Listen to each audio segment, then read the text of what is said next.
Gordon, so how does it feel to be 77 years old today? Well, fortunately, I'm not 77 anymore. Today, I started the first day of my 70th year on this planet, and I feel good about it. But you are 77. You were 77 yesterday. Yes, and today is the first of my 70th year. Okay. When you were 20, what did you imagine your life would look like at 77? When I was 20, I was hoping that my life would be one lived within the context of the music industry, and at 77 I would be retired in certain aspects. Like, I hoped that I would have been a songwriter composer, and I would have been retired. And when I say retired, I don't mean that I would have stopped working, but I would have accomplished enough as a songwriter composer, and that would qualify me to some kind of retirement pension, as it were. And that was my imagination, and it came true. So, what is one thing about getting older that has surprised you? What surprised me is getting older. If we were to run through, I've been lucky to have spent 77 years on this planet. So I recall my life at 20, 30, 40, 50, 60, 70. And throughout the journey, I never thought that each decade would be so different. And looking back, I love every decade. And I spent 2 of them with you, so you can help me recall some of the wonderful moments we've had, particularly in terms of traveling the world, because we've been on a few continents. Yes, we have. What are you most proud of when you look back at your life? My pride, probably number one, is the fact that I took the crazy decision when I was about 18 years old to pursue music as a career. Now, this may sound strange to some people, but in Dominica, the island where I was born, pursuing music even as a hobby was something that would have to be thought about very, very carefully, because music was considered something that was more an academic subject and not to be considered a career, but reserved to the uneducated and the lazy. So I had to go through this stigma, and despite the challenges, You're proud of this. I am very proud, and the highs have outweighed the lows. So, is there a particular period of your life that you would happily leave all over again? No, absolutely not. Okay. I consider life as a continuum. I have fond memories as a child, and as a teenager, I had the great opportunity of having my parents around, my mother and my father, So I wouldn't trade that period for any other period. And then probably my most industrious years were in my 20s, because the results of these years still follow me into retirement. And I've been fortunate to return to my country, because I left, I emigrated. It was impossible to pursue the career that I wanted to pursue at home. There was no infrastructure in terms of studios. Today, we have studios in our telephones, and technology has changed quite a bit, but I was forced to emigrate, and I am happy that I did. And so you're saying technically that the decision of migration was something that completely changed the direction of your life. Is that what you're saying? Yeah, but purposefully so. I didn't go on a wild goose chase. I was conscious that if I wanted to pursue music as a career, I had to get into a recording studio. Recording studios became a reality in my country probably 20 years after. And even today, as we speak, in 2026, the recording studios can do what is necessary, but we still don't have the state-of-the-art recording studios as they exist in developed countries. So I had to go. And it was necessary that I went. And I think it's a good thing that I went, that I emigrated. You've spent so much of your life around music. What has music meant to you?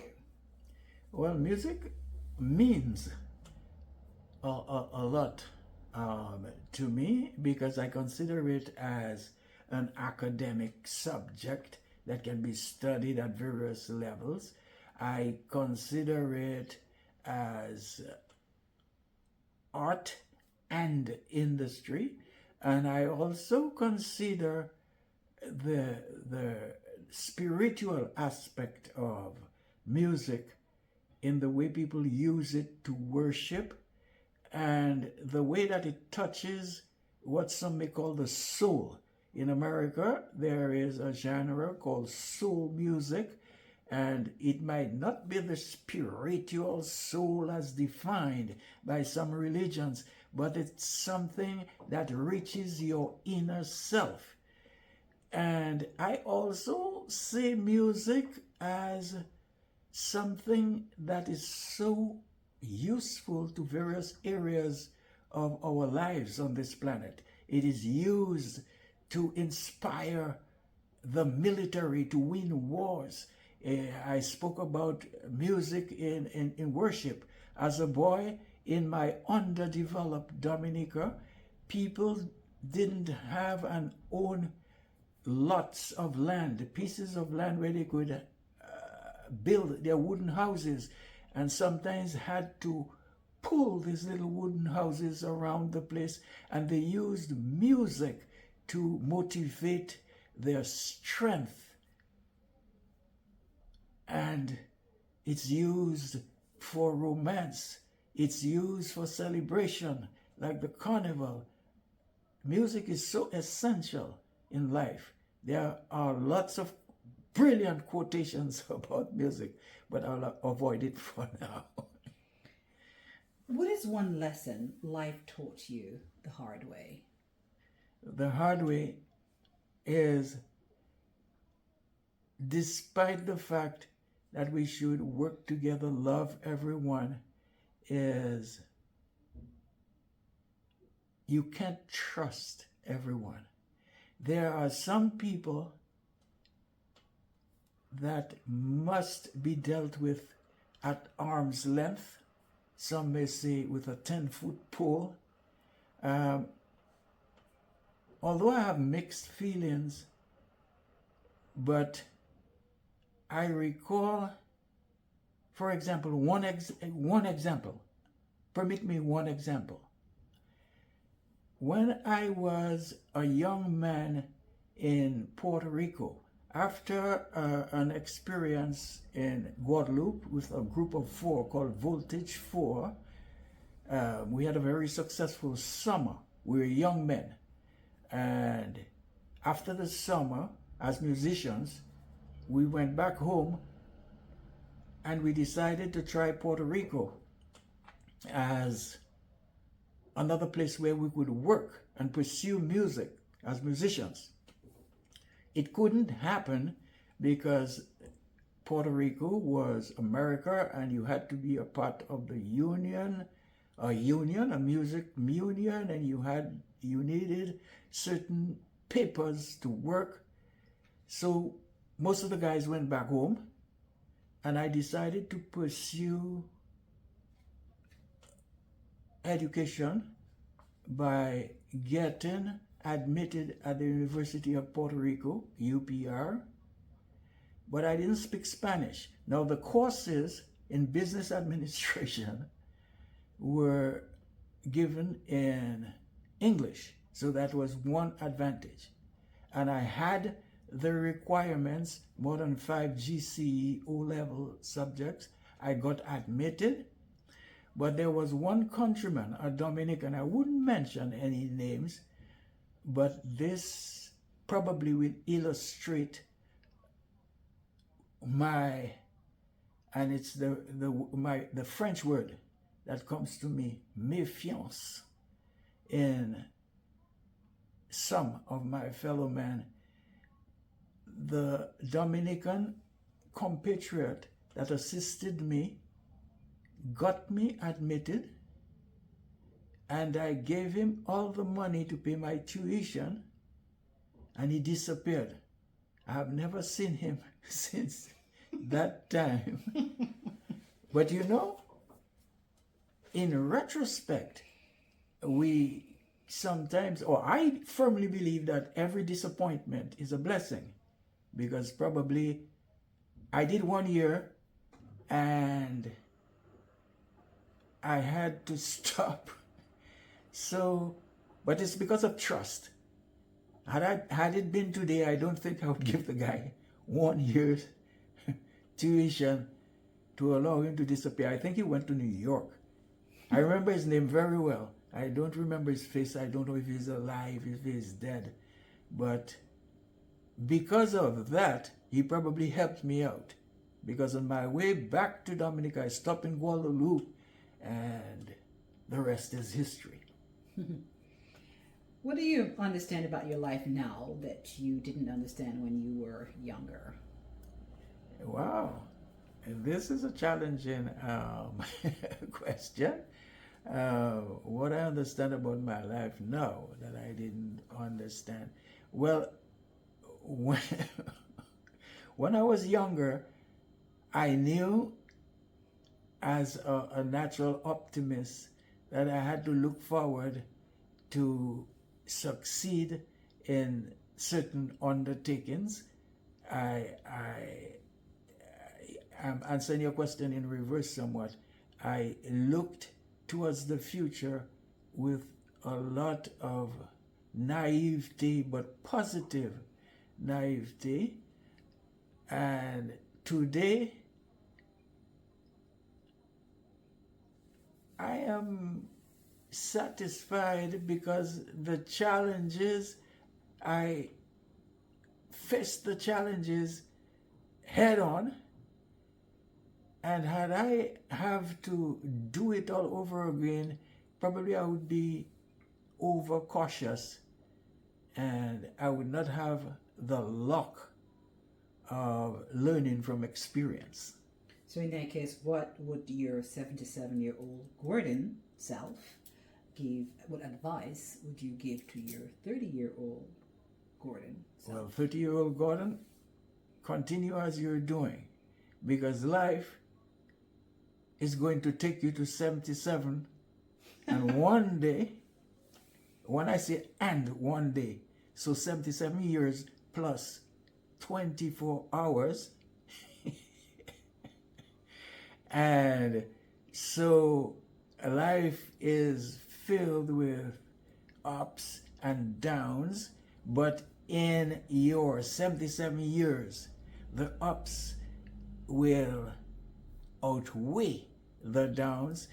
The downs will be necessary for building confidence and experience is never useless.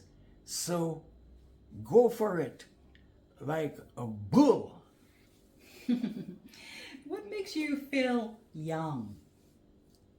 Well, what makes me feel young? Because in this question, young is seen by most people from the physical sense. So people will look at you and tell you you look young and that sort of thing. I don't see young. Young to me is very mental. So what makes me feel young is my association with you, my wife, because young to me is being able to relate to new technology. I stress on new, and I don't say relate to technology. I am not so concerned about old technology, but new technology. And I am married to someone who is a Gen Z, I think. And Gen X. Gen X. Well, you see, this is a perfect example of keeping up and staying young. Because without my wife, I might think that she was a baby boomer like me. Oh, come on. So no, well, without you, because I know who I am. I'm a baby boomer. So you keep me grounded, and grounded means keeping in touch with everything in this rapidly evolving life, where new technology is so important, particularly from the age of the internet, as we step into AI, which is growing daily. So, in terms of your health and your mental well-being, you reached 77 and you're still standing strong and you're still enjoying life. What do you think has helped you to get there? Here again, I hate to repeat myself, but the fact that at 77, I have been married to someone from a younger generation. I almost said I've been married for 26 years. We've been living together for 26 years and a few months, approaching 27 years. And I have to try to keep up. But keeping up means eating in a certain way. I'm not perfect. I don't do any of those things. Sometimes I'm not very consistent, but I'm at it. I have to keep up in terms of exercise, in terms of lifestyle, in terms of even the music that I often listen to voluntarily or otherwise. I have to keep up. And Your doctor visits. Visit to the doctor. You know, I used to be like most of my friends that I grew up with. We seem to be, and when I say we, I mean we, the men, we kind of avoid the doctors. I've learned to love the doctors and frequent and regular doctor visits. Well, I'm not giving any advice, but I am happy to be married for almost 27 years with a generation. Now, I hope that on my end, that I have brought something into her life as well. Of course, 200%. Is there something, or is there anything you still want to do that you haven't done, Gordon? Yeah, continue all the projects that I've started from day one. Because, and when I say from day one, I have more or less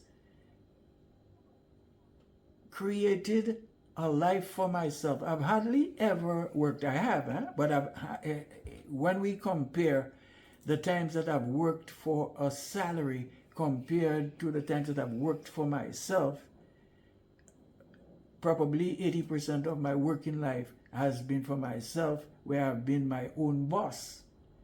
I've always tried to instill that in my children.